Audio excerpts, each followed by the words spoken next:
Bueno, y arrancando con la primera entrevista de este martes de radio en el programa de ¿Qué pasa web? Tenemos el gusto de estar en contacto con la concejal de San Isidro, María Soledad Pupi Durán, concejal del Frente Renovador, dentro del Frente de Todos.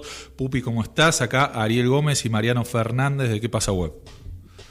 Hola Ariel, Mariano, ¿cómo andan? Muchas gracias por la invitación.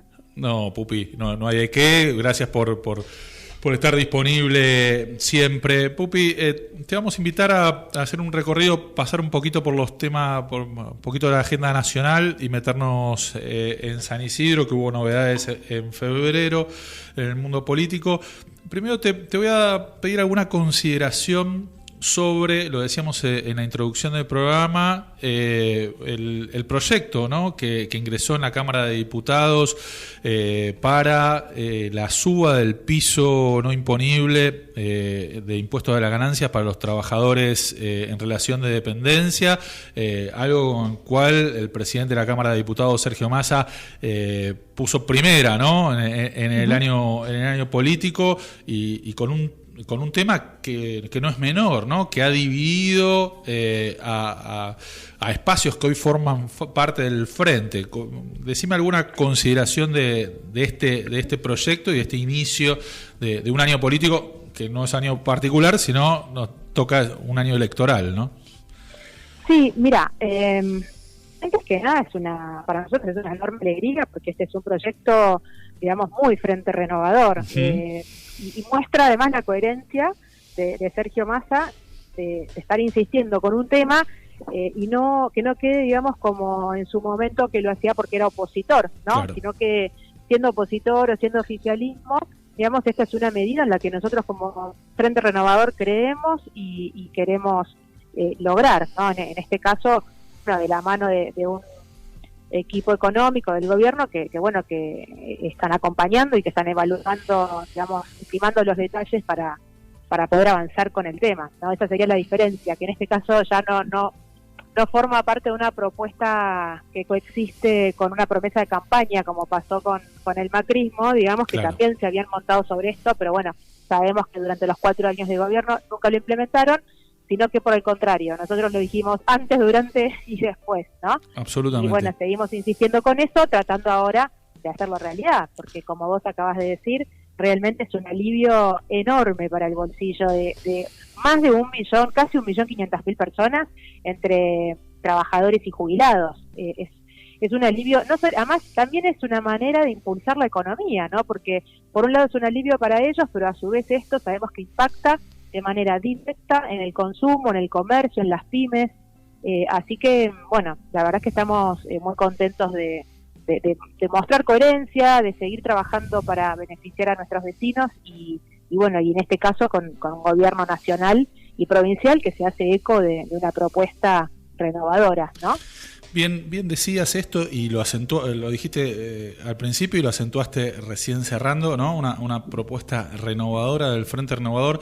¿Te parece que es un gesto también para quienes veían una impronta muy importante por ahí de los sectores kirchneristas, de los sectores que responden a la vicepresidenta sobre la agenda del gobierno?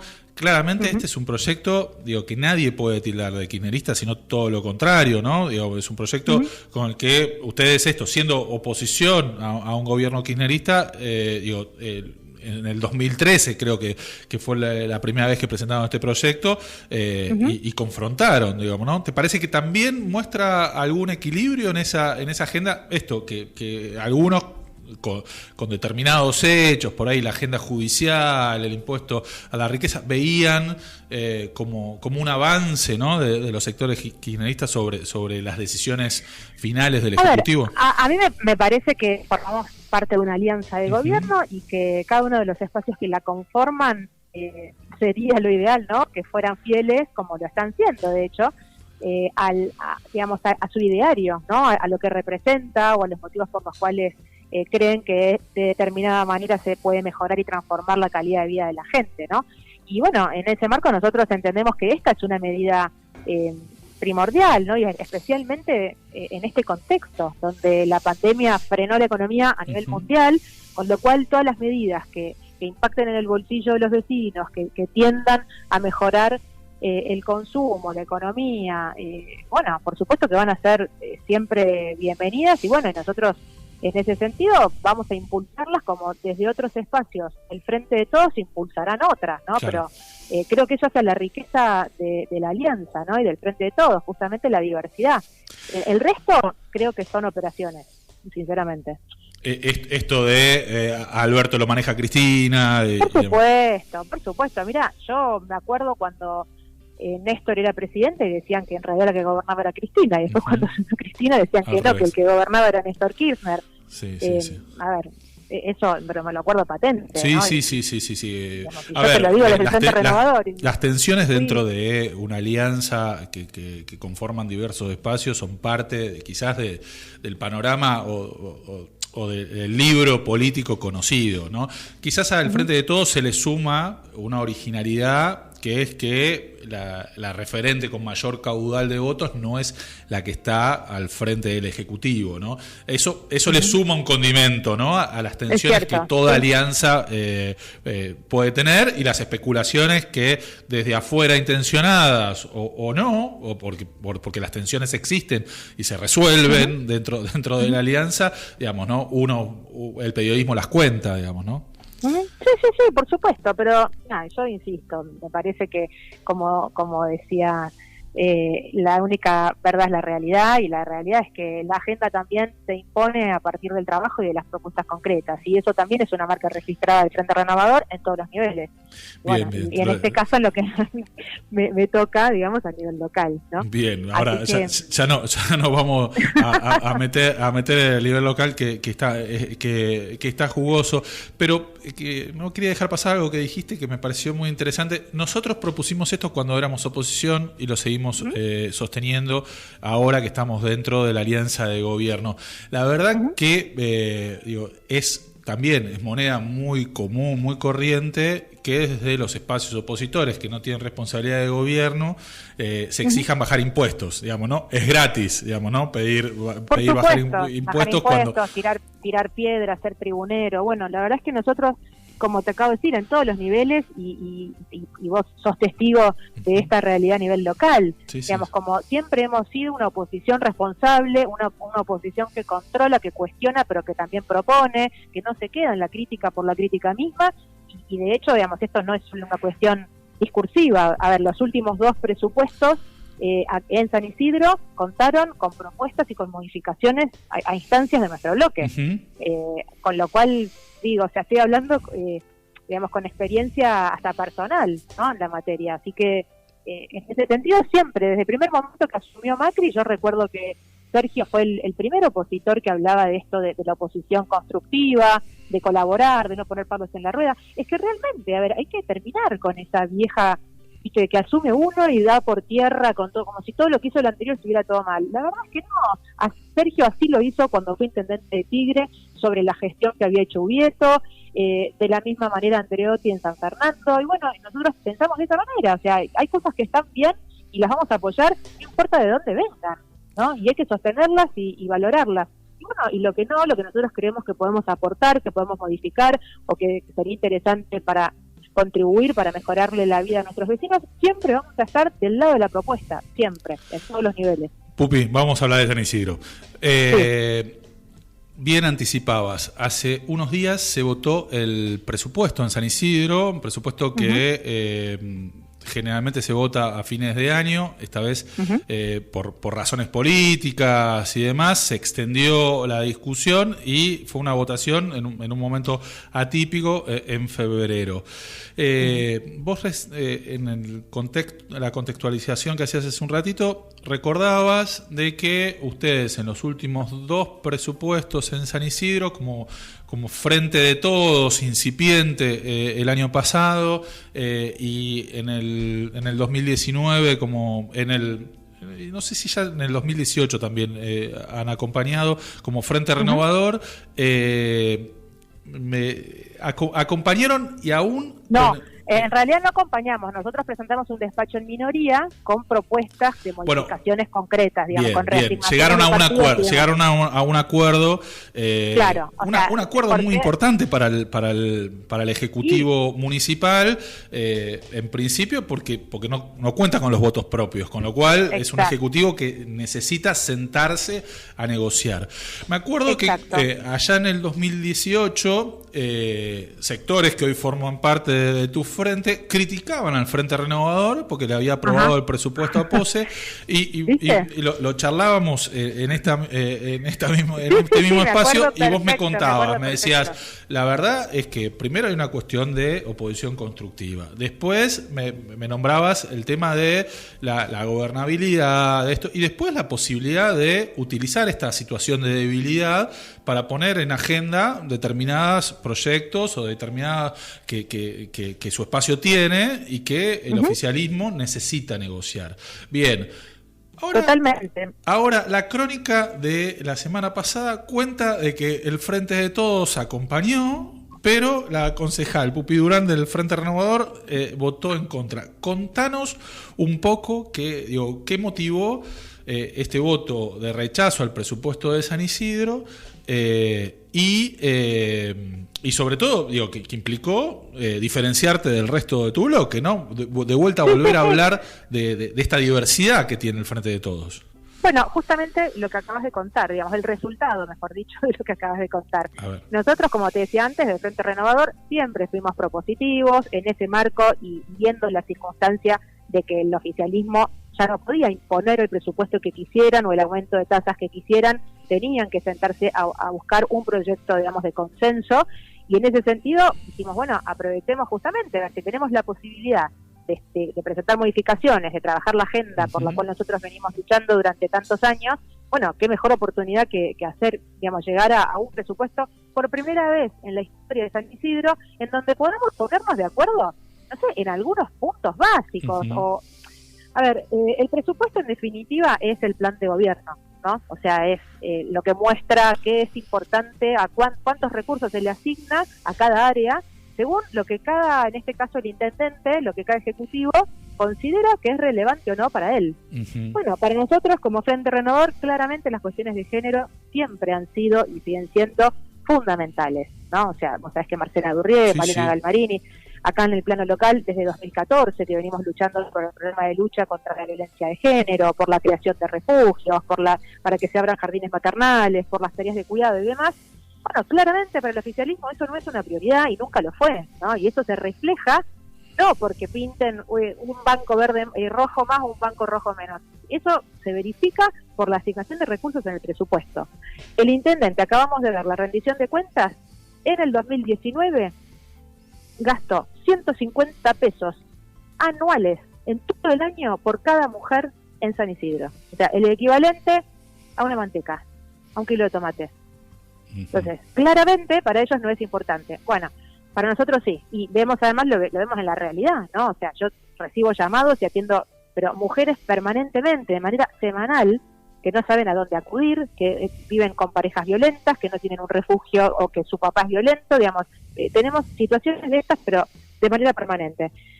Dijimos, bueno, qué mejor oportunidad que si ellos de motu propio no lo hacen porque no les interesa, porque no creen, porque tienen otras prioridades, decir, no, miren, está esta realidad, o sea, es necesario que San Isidro cuente con recursos específicos para luchar contra la violencia de género. Y en ese marco, nosotros no solamente propusimos asignación específica de recursos para esas áreas, que incluían además deporte, discapacidad y otras modificaciones más, sino que además, por primera vez en la historia de San Isidro, recortamos en un 95% las facultades delegadas. ¿Me seguís? Sí, te sigo. Estás contando, a ver, yo te sigo, pero pongo un poco en contexto, porque ha sido largo. Sí. Estás contando, me estás contando la historia del año pasado y del anterior. Claro, porque llegamos a que yo voté en contra, ¿sí? Bueno, más allá de las modificaciones que propusimos, como te acabo de contar, recortamos en un 95%. Recordemos que hasta ese año el intendente, digamos, el Consejo Deliberante aprobaba un presupuesto que en definitiva era un dibujo, porque después el intendente tenía la posibilidad de reasignar partidas. Claro. Había un artículo específico que decía, facúltase al Departamento Ejecutivo a efectuar las modificaciones presupuestarias, ampliaciones, reducciones o lo que quisiera, de la manera que quisiera, básicamente, ¿no? Bien. Esa era la redacción del artículo. Lo que nosotros hicimos en 2018-2019 fue recortar en un 95% y dejamos un 5% en la buena fe. A ver, esto era algo nuevo para nosotros y para el oficialismo también, ¿no? Claro. O sea, nunca había pasado en San Isidro lograr un presupuesto, digamos, de consenso. Entonces dejamos un 5%. Y convengamos que la Argentina es un escenario difícil para proyectar, ¿no? Para ser preciso, dejar cierto margen a lo imprevisible totalmente, es más que razonable, ¿no? Con una inflación del 50-60% anual. Entonces, digamos, era lógico dejar un margen de maniobra porque no se sabía, digamos, por cualquier eventualidad, y realmente lo hicimos de buena fe. Ahora, ¿qué pasa cuando vemos la rendición de cuentas? El intendente usó ese 5% para que uno por uno de todos los puntos que nosotros habíamos modificado se cumplieran.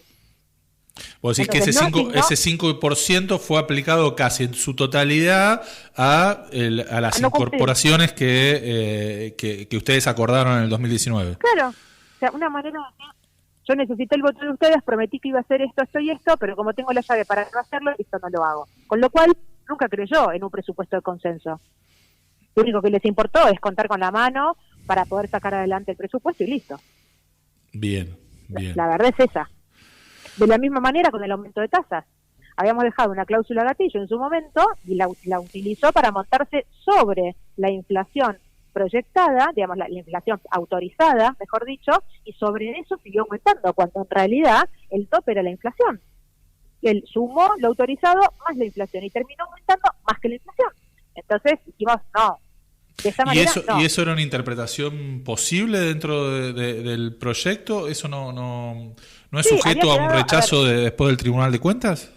Sí, el Tribunal de Cuentas lo aceptó. Lo cierto es eso. Vos sabés que el Tribunal de Cuentas no hace un control cualitativo, hace un control más que nada contable. Uh-huh.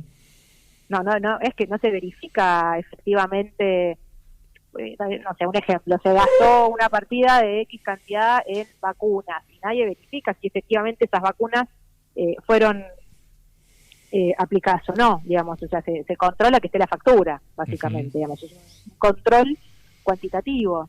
Digamos, es un control que viene de la ley orgánica de municipalidades antiguas, o sea, la verdad es que no hay un sistema de control eficiente, moderno y transparente para los municipios. ¿Y cuál sería el resorte institucional si un intendente aumenta más de lo que le autoriza el Consejo Deliberante? ¿Cómo? ¿Cuál sería el resorte institucional, digo, para que un intendente no pueda... Sí, habría que llevarlo a la justicia, porque, a ver, justamente por eso es que como el Tribunal de Cuentas, que sería el órgano de control lógico, ¿no? O sea, previsto legalmente, no tiene muchas herramientas más que sancionarlo, aplica una sanción, digamos, una multa, y ahí se terminó.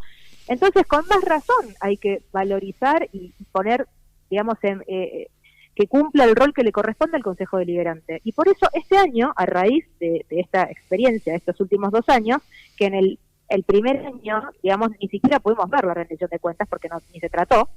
En el segundo, que sí, y que estaba incluso en la sesión convocada, pero que no sé si recordás que no se hizo por el brote de coronavirus, no se votó, pero sí la pudimos analizar y ver, y ahí vimos y comprobamos efectivamente que no habían cumplido con absolutamente nada. Entonces dijimos, bueno, nosotros no nos vamos a quedar en la crítica solamente, sí, criticamos, pero también proponemos. Nuevamente hicimos otra propuesta que se la presenté no solamente al oficialismo, sino a todos los bloques de la oposición, con un aumento de tasas, pero sin cláusula gatillo, digamos, que preveía el aumento del gobierno nacional, y que si fuese necesario aumentar más, que venga y pida permiso al Consejo Deliberante y que se vuelva a convocar a mayores contribuyentes y que ellos decidan efectivamente si es necesario o no autorizar un aumento mayor. Y con el presupuesto lo mismo, habíamos hecho propuestas de modificaciones de partidas y además eliminamos las facultades delegadas. Si no, ¿para qué hay división de poderes?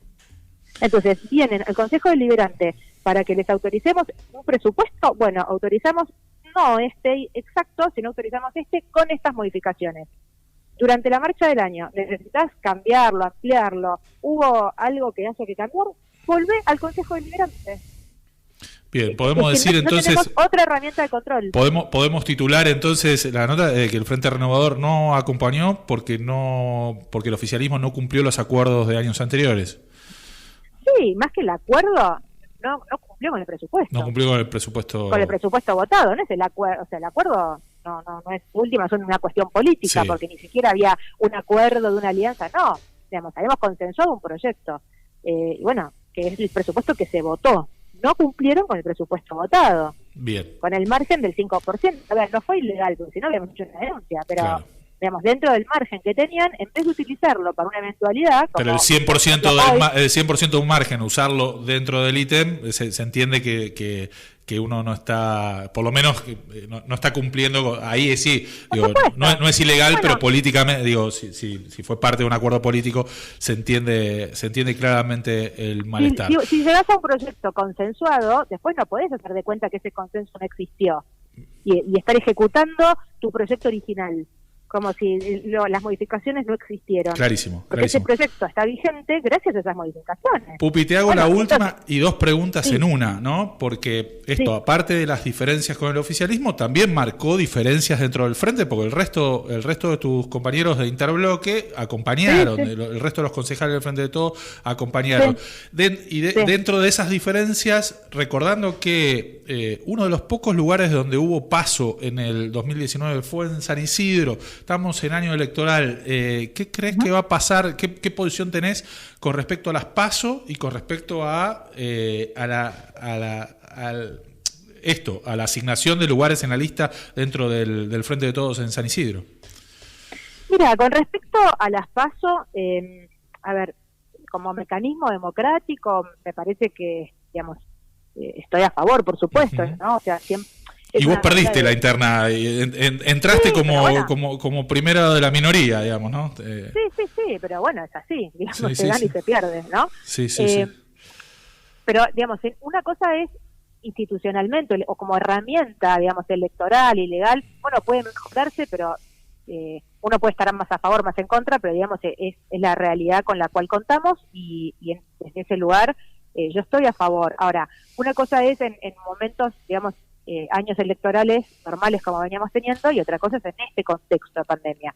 La verdad es que todo medio que se pone un poco entre paréntesis a evaluar, digamos, no sé qué va a terminar pasando realmente.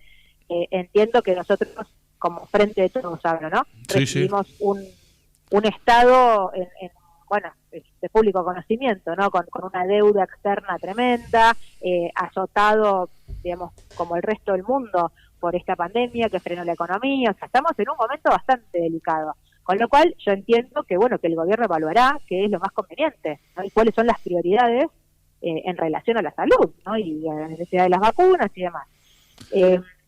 Y eso, por supuesto, que no ni lo decido ni vos, ni yo, ni ninguno de nosotros. Lo que sí van a tener que decidir, y te cierro con eso, es si no hay paso, cómo dirimir estas diferencias que siguen estando, estas diversidades, ¿no? Vamos a ponerlos en términos positivos. Bueno, ¿no? se definirán políticamente como corresponde, más allá de la herramienta que se utilice o no, tratando de llegar a los consensos necesarios para buscar, digamos, armar una lista lo mayor competitiva posible, lo mayor representativa posible, para dar una respuesta a todos los vecinos que sienten que están pagando una barbaridad de tasas de ABL, que no tienen los servicios que necesitan, bueno, a ver, todas las cosas que sabemos que este municipio está en falta, ¿no? Que no hay una gestión de residuos, que no hubo un apoyo directo para el comercio, que algunas de las modificaciones que hicieron este año fueron a instancias nuestras y que tampoco fueron reconocidas, como por ejemplo la peatonalización de los centros comerciales, pero digo, hay millones de demandas, ni hablar de los barrios más vulnerables, ¿no? O sea,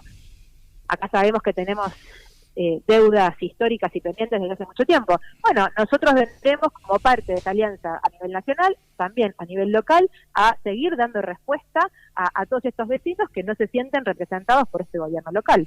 Básicamente eso. Clarísimo, y es el eje seguramente con el que seguiremos charlando durante el año, en este año electoral. Pupi, seguramente. Muchas gracias por la atención, como siempre, muy clara. Me parece que fue muy instructiva y con la historia, sí, ¿no? Yo sé que no es lo más divertido de escuchar hablar del presupuesto, de las tasas, de la fiscalía impositiva, pero me parece que es necesario, porque a fin de cuentas es el esfuerzo de todos nuestros vecinos, ¿sabes? Y hay que ser claro de a dónde va a parar, quiénes votan, quién levanta la mano, quién autoriza, especialmente cuando se sabe, como en este caso, que no se va a cumplir.